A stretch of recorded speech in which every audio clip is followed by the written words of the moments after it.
Hello everyone, myself Himani Sharma from RPIIT campus. In today's class, I discuss about the definitions.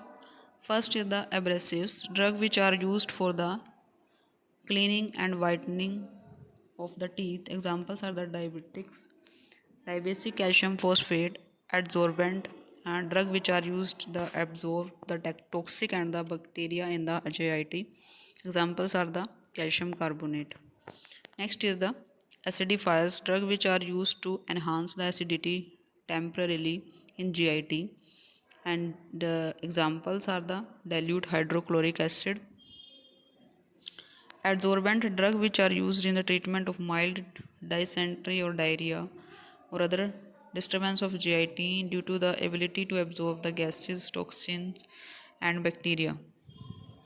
These are the bismuth subcarbonate and bismuth subnitrate. Next is the alkalizers, drugs which are used to induce the alkaline conditions or used to in acidity condition of body. Examples are the sodium citrate. Next is the anesthetics, drug which are used to produce reversible loss of sensation. Example is nitrous oxide. Antacid, these are the drugs which are usually alkaline substances used for neutralizing the excess acid in the stomach, that is the aluminum hydroxide.